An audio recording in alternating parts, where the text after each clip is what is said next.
Previous class के अंदर हम पढ़ रहे थे कि an agreement in restraint of marriage is void. तो उसमें हमने देखा था कि जो एग्रीमेंट सेकंड मैरिज के लिए होता है वो वाइड नहीं होता, फर्स्ट मैरिज के लिए वाइड होता है। ये जनरल रूल है, और एक्सेप्शन क्या थी? सेकंड मैरिज एक्सेप्शन थी। इसी तरह in an agreement in restraint of trade is wide, कि ट्रेड के ऊपर आप बिजनेस के ऊपर पाबंदी नहीं लगा सकते। इसकी मैंने आपको एग्जांपल दी थी कि एक स्कूल बनाने के लिए, आपका एक स्कूल है, आप एक दूसरे आदमी से एग्रीमेंट करते हैं कि मेरे सामने वाला स्कूल, आप सामने मेरे स्कूल नहीं बनाएंगे। वो एप्रीहेंशन थी कि वो आपके घर, आपके स्कूल के सामने एक स्कूल बना रहा था। आपको एप्रीहेंशन ये थी कि अगर इसने स्कूल बना लिया तो आपका बिजनेस फ्लॉप हो सकता है। तो आप उससे एग्रीमेंट कर लेते हैं भी आप मेरे बिजनेस के सामने आप स्कूल ना बनाओ, या इस सिटी में आप स्कूल ना बनाओ, तो मैं आपको 10 लाख रुपए देता हूँ। तो अगर आप बनाएंगे तो फिर आपको 10 लाख, मुझे ये 10 लाख भी देने पड़ेंगे और भी 10 लाख देने पड़ेंगे, 20 लाख देने पड़ेंगे। आप एग्रीमेंट कर लेते हैं उसके साथ। एग्रीमेंट करने के बाद आप उसको 10 लाख दे देते हैं। वो कुछ अर्सा नहीं बनाता, एक महीना नहीं बनाता, दूसरे महीने बना लेते हैं। तो आप कोर्ट में नहीं जा सकते उस एग्रीमेंट को लेकर कि देखिए हमारे दरमियान में एग्रीमेंट हुआ था कि ये मैं स्कूल नहीं बनाएगा, इसने दोबारा बना लिया है, तो ये इस पे इसको रोका जाए और इसे कहा जाए कि मुझे 20 लाख रुपए पे करे। तो ये एग्रीमेंट वॉइड होंगे, इसके ऊपर अमल नहीं होगा, आपको 10 लाख वापस भी नहीं मिलेंगे। ये जनरल रूल है। अब क्या इसकी भी कोई एक्सेप्शन है? यस, इसकी भी एक्सेप्शन है। आगे भी जितनी चीजें, सबकी एक्सेप्शंस भी मौजूद हैं। इसकी एक्सेप्शन क्या है? इसकी एक्सेप्शन ये है कि अगर कोई आदमी गुडविल सेल कर देता है ना अपनी, गुडविल के पैसे ले लेता है एक आदमी, उसने गुडविल पर, उसकी एक गुडविल थी, उसके बिजनेस का अपना एक ट्रेडमार्क था, लोगो थी, गुडविल थी। अगर वो गुडविल अपनी सेल कर देता है, कहता है ये मेरी जो गुडविल है, ये बिजनेस मेरा है, इतने से मैं चला रहा हूं यहाँ पे, इसके बदले में आप मुझे पेमेंट दें और ये मेरा बिजनेस आप ले लें, मैं आइंदा से यहाँ पे बिजनेस नहीं करूंगा। ये आप एक्चुअली अपनी गुडविल सेल करके उसके बदले में पेमेंट ले रहे हैं। तो इस एग्रीमेंट को, ये एग्रीमेंट एक वैलिड एग्रीमेंट होगा। मेरी बात क्लियर है सबको? Am I audible to you? Yes sir. चलें, ठीक है। Yes no sir. सर, आपकी आवाज ड्रॉप हुई है एक दफे, जो आपने कहा है उसको रिपीट कर दें। चलिए मैं रिपीट कर देता हूँ, अभी आवाज क्लियर है? Yes sir. मैंने ये बताया आपको कि अगर ऐसा एग्रीमेंट किया गया कि जिसके अंदर आप अपनी गुडविल सेल कर देते हैं। गुडविल सेल करने का मतलब ये कि आपका एक स्कूल चल रहा है, वही बिजनेस की हम जो बात कर रहे हैं, आपका एक बिजनेस चल रहा है। अभी हम उस एग्जांपल को बदल के बात कर रहे हैं। आपका एक 10 साल से स्कूल चल रहा है, उसमें काफी अच्छे बच्चे आ रहे हैं, काफी स्ट्रेंथ है, आपका बिजनेस प्रमोट हुआ हुआ, आपका एक नाम है। आप एक आदमी को कहते हैं कि आप मेरा बिजनेस परचेज कर लो, और मैं दोबारा इस तरह का बिजनेस यहाँ पे नहीं करूंगा। तो आप अपना बिजनेस उसको सेल कर देते हैं, अपनी गुडविल सेल कर देते हैं। गुडविल मीन अपने नाम के साथ, उस बिजनेस का उसी नाम के साथ उसको सेल कर देते हैं, और वो कोई और आना रहता है उसको टेकअप कर लेता है। अभी एक एग्रीमेंट आप दोनों के दरमियान में हुआ है कि मैं ये बिजनेस दोबारा यहाँ पे नहीं करूंगा। तो फिर अब ये नहीं होगा कि आप उसको सेल करने के बाद दोबारा उधर सामने एक स्कूल बना लें। तो यहाँ पर ये एक्सेप्शन है इसकी, जनरल रूल के 27 सेक्शन में जनरली लिखा हुआ है कि an agreement in restraint of trade is void, mean कि आप बिजनेस से किसी को नहीं रोक सकते। मगर इसकी एक्सेप्शन भी मौजूद है कि अगर गुडविल सेल कर देते हैं तो फिर रोक सकते हैं। इसके एग्जांपल, ये डेवो कंपनी आपके है, डेवो कंपनी है। तो ये डेवो जब शुरू शुरू में आई थी बहुत अच्छी चली, उसके बाद इनसे समी वालों ने परचेज कर ली। तो समी वालों ने जब परचेज कर ली तो समी वालों ने समी का भी लोगो लगाया, डेवो का भी लगाया। तो ये डेवो समी डेवो बन गई।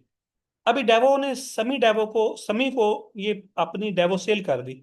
इसके बाद डेवो वाले यहाँ पे अपना बिजनेस डेवो के नाम से नहीं चला सकते थे। तो डेवो स्विच करके समी को चली गई, तो समी डेवो बन गई। अभी कोई वही बिजनेस उसी नाम से दोबारा नहीं चला सकते, किसी और नाम से आ जाए, कोई और नाम रख के आ जाए तो वो रख सकते हैं, मगर उस नाम से सेम कंपटीशन में आकर बिजनेस वो नहीं कर सकते। इसे कहते हैं कि आपने अपनी गुडविल सेल की, अगर गुडविल सेल करें तो उसके कंपटीशन में बिजनेस नहीं, उसके बिजनेस नहीं किया जा सकता।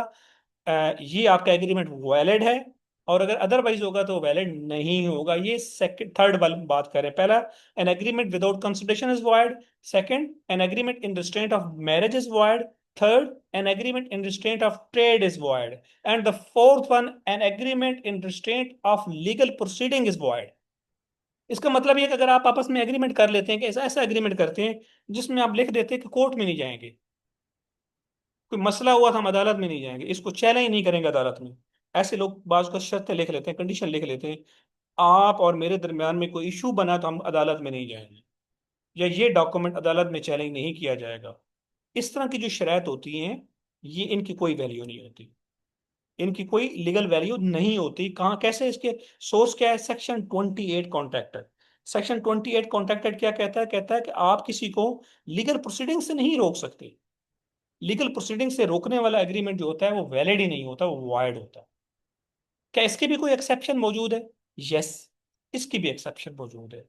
इसके एक्सेप्शन ये है कि आप रोक सकते हैं अगर उसके अंदर एक और क्लाज ऐड कर दें कि हम अपने हमारे दरमियान में कोई क्लैश होगा तो हम कोर्ट में नहीं जाएंगे, मगर हम आर्बिट्रेशन की तरफ जाएंगे। अभी आर्बिट्रेशन क्या है? ये एक एक्ट है, कंप्लीट एक एक्ट है जो हम आगे जाकर पढ़ेंगे, जो हमारे इस बिजनेस लॉ का हिस्सा भी है। मीन के सालिस के पास जाएंगे। आप सिंपल वर्डिंग में देखें कि हम थर्ड पार्टी अपने आपस में मिल के एक थर्ड पार्टी सिलेक्ट करेंगे, वो हमारा फैसला डिसाइड करे। अगर ऐसी कुछ चीज लिखी हुई है, इसका मतलब कि आप लोगों ने एक लीगल फोरम डिफाइन किया हुआ है। अगर लीगल फोरम डिफाइन किया हुआ है तो फिर आप एग्रीमेंट कर सकते हैं, जिसमें लिख सकते हैं कि an agreement in restraint of legal proceeding that will be valid. Otherwise क्या है, अगर ऐसा कोई फोरम ही नहीं है, आप लोगों ने अपने एग्रीमेंट में कोई फोरम लिखा भी नहीं है, और आप ये लिख देते हैं कि हम कोर्ट में नहीं जाएंगे, तो इसकी कोई वैल्यू नहीं। इसकी वैल्यू तब बनेगी जब आप साथ एक और लाइन ऐड करेंगे कि हम कोर्ट में नहीं जाएंगे मगर हम एक सालिस के पास जाएंगे। तो यस, आप सालिस के पास जा सकते हैं। अगर ऐसा वर्डिंग लिखेंगे तो फिर आप कोर्ट में नहीं जाएंगे। अगर ऐसी आपस में एग्रीमेंट होता है कि हम कोर्ट में नहीं जाएंगे बल्कि हम सालिस के पास जाएंगे, तो फिर कोर्ट आपको नहीं सुनेगा, कोर्ट कहेगा जाओ सालिस के पास जाओ। सालिस डिसीजन करेगा तो फिर हम कोर्ट के पास आ सकते हैं। मगर इनिशियली आपने सालिस के पास ही जाना है, मीन थर्ड पार्टी के पास जाना है, आर्बिट्रेटर के पास जाना है, कि जो म्यूचुअली आप दोनों का डिसीजन करेगा। मीन कि ये भी एक लीगल फोरम मौजूद है, और वो भी दोबारा कोर्ट में चैलेंज हो सकता है। इसका मतलब ये हुआ कि आप पार्टी को लीगल राइट्स से नहीं रोक सकते, क्योंकि लीगल राइट क्या होते हैं? These are the fundamental right. ये बेसिक राइट्स होते हैं, वेरी बेसिक राइट होते हैं। हमने इनको डिस्कस करना है जब हमारे 36 सेक्शन तक कंप्लीट हो जाएंगे। उसके बाद मैंने आपको बताया कि सेक्शन जो चैप्टर 1 है आपका, उसके अंदर कॉन्स्टिट्यूशन के जो चैप्टर्स हैं उनको हमने एक 10 मिनट का 15 मिनट का टाइम देना है। उसके अंदर फंडामेंटल राइट्स भी आएंगे कि फंडामेंटल राइट्स क्या होते हैं।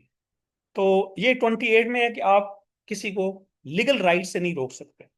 ठीक है। 29 सेक्शन क्या है? 29 सेक्शन एक अनसर्टन इवेंट के बारे में, अनसर्टन इवेंट के बारे में। आप कुछ ऐसी चीजें, ऐसा एग्रीमेंट किसी से करें कि जो अनसर्टन हो, पता ही ना हो कि ये कैसे हो सकता है, होना या नहीं होना, अनसर्टन। ऐसा एग्रीमेंट जो होगा वो वाइड होगा। फॉर एग्जाम्पल, एक आ, आपको इसकी क्या एग्जांपल दूं? एक जानवर जा रहा है सामने। अब आप आपस में एग्रीमेंट करते हैं कि ये जानवर राइट साइड पे टर्न करेगा, दूसरा कहता नहीं ये लेफ्ट साइड पे टर्न करेगा। अब ये एक अनसर्टन सी चीज है, पता नहीं उसने राइट टर्न करना है या लेफ्ट करना है। ऐसे एग्रीमेंट जिसपे सर्टेनिटी ना हो, जिसपे अनसर्टेनिटी हो, कि कोई क्लियर ना हो चीजें, तो वो वायलेट नहीं होते। अनसर्टन, ये अनसर्टन होता है। तो अ, ये बंदे ने राइट टर्न करना है या लेफ्ट टर्न करना है, तो ऐसी जो चीजें होती हैं इन ये एग्रीमेंट वाइड होते हैं। किसी भी किस्म की कोई चीज जिसमें सर्टेनिटी ना हो, अनसर्टेनिटी हो, तो ये भी हो सकता है वो भी हो सकता है, तो ऐसी चीजें जो होती हैं वो वायलेट नहीं होती, वो वाइड होती हैं। आगे सेक्शन 30 पे आते हैं वेजरिंग एग्रीमेंट्स के ऊपर। वेजरिंग को बड़ी सिंपल लैंग्वेज में, आपके जो बिजनेस की लैंग्वेज में बात करूंगा, लॉ की में नहीं, जुआ। ऐसे एग्रीमेंट जो जुए के रेलेवेंट होते हैं, जिसमें आप कहते हैं कि ये जीता तो ये, फलां जीता तो इतने पैसे, तो किसी के जीतने के ऊपर लगा दिए जाते हैं, तो इनको कहा जाता है कि ऐसे एग्रीमेंट जो किसी गेम के जीतने के ऊपर हों, तो ये वायर्ड होंगे। अब इसकी भी एक एक्सेप्शन मौजूद है। जब गोरे ने ये बनाया था, उसने हॉर्स, जो है हॉर्स, इनकी जो रेस है, घोड़े की जो रेस है, इसको उसने कहा कि इस पे आप वेजरिंग कर लें, इस पे जुआ लगा लें, इस पे पैसे आप लगा लें, बाकी पे ना लगाएं। इसको हम सुप्रीम कोर्ट ने टर्न डाउन कर दिया था, इस क्लास को। मगर ये हमारे एक्ट के अंदर मौजूद है क्लास, आप पढ़ें जरूर इसको। मगर ये एक्चुअली सुप्रीम कोर्ट ने इसको टर्न डाउन कर दिया था कि आप किसी चीज के ऊपर भी वेजरिंग नहीं कर सकते। तो वेजरिंग का मतलब ये है कि आप किसी गेम के ऊपर पैसा लगा दें और कहें कि जी, और बाद में उसको आप लिख लें कि हमने कहा था इंडिया जीतेगा या पाकिस्तान जीतेगा, तो इस पे हम इतने करोड़ या इतने लाख रुपए एक दूसरे से एग्रीमेंट कर लेते हैं, बाद में पता चलता है इंडिया जीत गया या पाकिस्तान जीत गया, तो वो दूसरा आदमी नहीं पे कर रहा, तो आप उस एग्रीमेंट को लेकर कोर्ट में नहीं जा सकते कि हमारे दरमियान में एक एग्रीमेंट एग्जिस्ट करता है कि अगर इन केस फलां जीता तो ये पेमेंट करेगा। तो एग्रीमेंट, इस ऐसे एग्रीमेंट की कोई लीगल वैल्यू नहीं होती। ऐसे एग्रीमेंट क्या होते हैं, वाइड होते हैं। ये बहुत सिंपल सी बातें हैं, कोई मुश्किल नहीं, कोई टेक्निकल नहीं है। बस आप याद रखें, सेक्शन 10 की ही एक्सप्लेनेशन है सेक्शन 30 तक। ये सेक्शन 30 आज खत्म हो गया है। सेक्शन 10 11 से लेकर 30 तक जितना भी है वो सेक्शन 10 की एक्सप्लेनेशन है। सेक्शन 10 के अंदर क्या हमने पढ़ा था, हम दोबारा आ जाते हैं और उसके बाद इनको एक बार रिकैप करते हैं।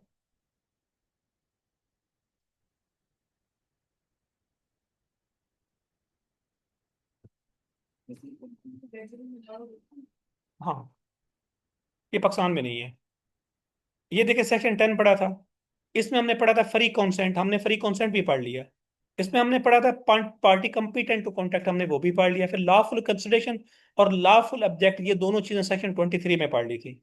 आगे जो आखिरी चीज है, not hereby expressly declare to be void, ये 25 से लेकर 30 तक सेक्शन इसी में थे। ये चीजें हमने पढ़ ली हैं। तो आज हमने ये चीजें जो डिस्कस की, अभी मैं जरा आपको ना बुक दिखाता हूँ कि कॉन्ट्रैक्ट एक्ट के अंदर ये चीजें देखें। अगर आप अपनी बुक में देखें, आई कैप की बुक में, तो ये तो हो सकता है कि आपके 4 5 चैप्टर हो गए। वहां पे आपके 4 चैप्टर तकरीबन इसमें कवर हो जाते हैं आपकी आई कैप की बुक में। अगर मगर हम आई कैप की बुक से अभी नहीं पढ़ रहे, मगर पढ़ेंगे, हम आई कैप की तरफ से भी पढ़ेंगे उसको भी। आप इसके को रिलेट कर लीजिएगा कि वो वहां पे हम कहाँ पे पहुंच गए हैं और इधर हम कहाँ पे पहुंच गए। हम एक्चुअली इस स्टैट्यूट को पढ़ रहे हैं जो कि असेंबली ने पास करके हमें दिया।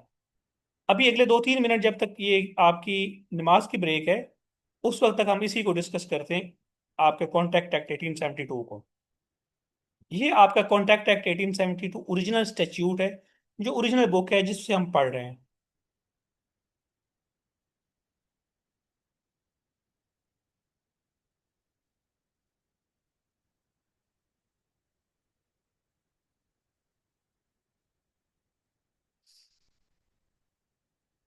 मेरी बात क्लियर है इन सबको?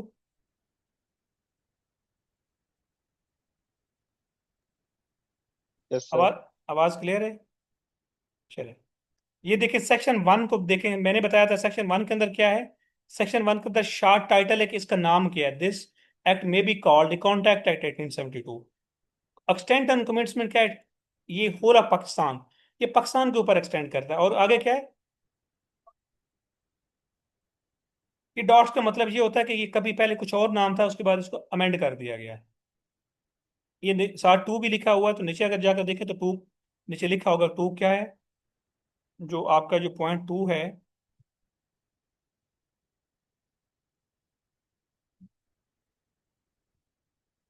ये टू लिखा हुआ है कि ये वर्ड जो है, ये वाला वर्ड, ये इस डेट में इन इन दिनों में ये चेंज कर दिया गया था। ये 14 अक्टूबर 1955 को अमेंडमेंट की गई थी, उसके बदले बदला था। ये स्टार्स का मतलब ये होता है। सेक्शन 1 के ऊपर बहुत से क्वेश्चन आ सकते हैं। इस तरह से बन के आ सकते हैं कि सिचुएशन इस तरह की बना दी गई है कि एक एग्रीमेंट, जिस तरह मैंने आपको शुरू में बताया था कि दो बंदे दुबई में जाते हैं और आपस में एग्रीमेंट करते हैं और पाकिस्तान आ जाते हैं, तो यहाँ पर वो चीज़ साथ ही आती है, तो यहाँ पे वो इन्फोर्सेबल है या नहीं है, तो वो इन्फोर्सेबल नहीं है। कैसे पता चला हमें, कौन सा लॉ कहता है? सेक्शन 1 कहता है। सेक्शन 1 में कहाँ पे लिखा हुआ है? यहाँ पे लिखा हुआ है, it shall extend to whole of Pakistan. ये जो वर्डिंग, इसका मतलब ये बनता है कि पाकिस्तान के अंदर इन्फोर्सेबल है, पाकिस्तान से बाहर अगर कोई एग्रीमेंट किया गया तो वो इन्फोर्सेबल ही नहीं है। ठीक है। और आगे फिर बात आ जाती है कब से है, तो फर्स्ट डे ऑफ सितंबर 1872 से है ये डेट। इस डेट से पहले का अगर कोई एग्रीमेंट है तो उसके ऊपर ये अप्लाई नहीं होगा। ये सिर्फ और सिर्फ पाकिस्तान और इंडिया का है।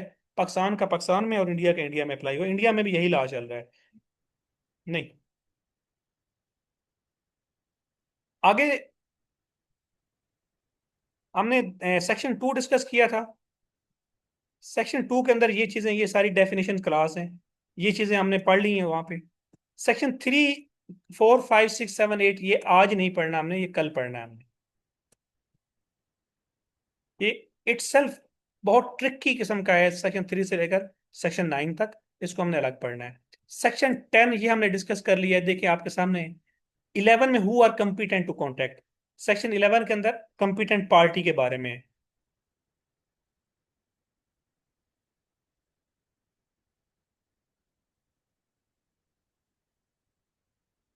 2 मिनट है, इसमें आपको मैं पूरी किताब दिखा देता हूँ जो कुछ हमने पढ़ लिया है।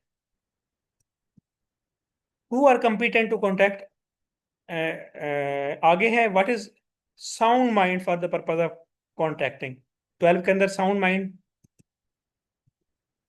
आगे कॉन्सेंट को डिफाइन किया गया, two or more person are said to consent when they agreed upon same thing in same sense, ये कॉन्सेंट की डेफिनेशन।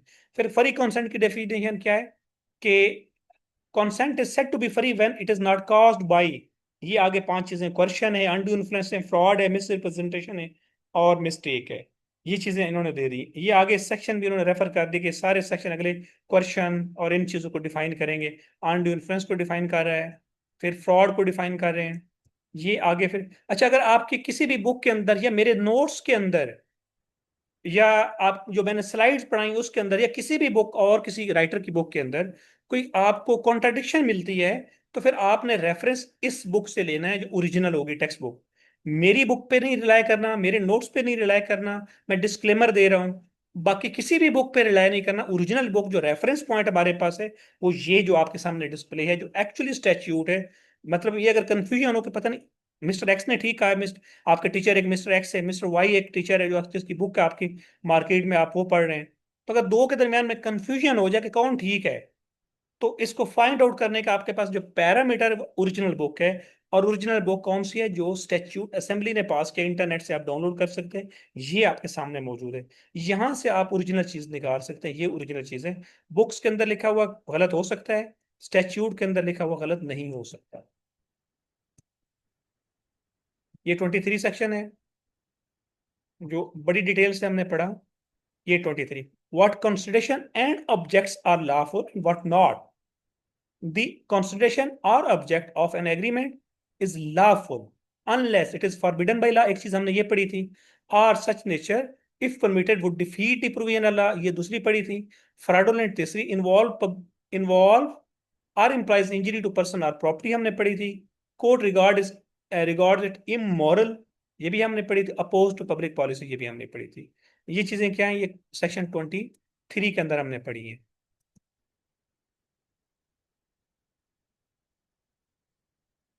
ये 24 हमने नहीं पढ़ा, इसका हम आपको बता देते हैं।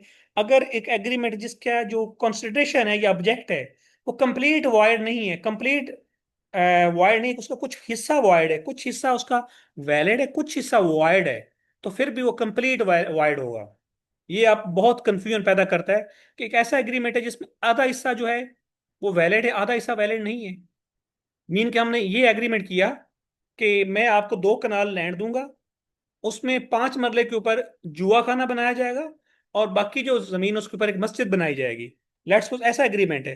तो बाद में इसको इसमें क्या हम ये कहेंगे कि जहां पे मस्जिद बनाई जाएगी उसको इन्फोर्सेबल कर लेते हैं, जहां पे जुआ खाना है वहां पे इन्फोर्स नहीं करवाते? नो। सेक्शन 24 ये कहता है कि अगर उसका कुछ हिस्सा भी, उसका कुछ पार्ट भी जो है वो वाइड है, तो फिर पूरा का पूरा एग्रीमेंट क्या है, वो वाइड है।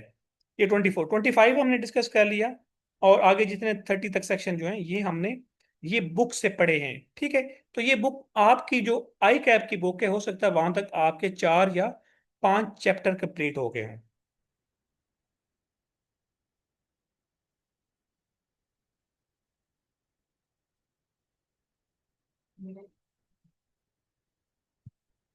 आप लोग ब्रेक करें, 10 मिनट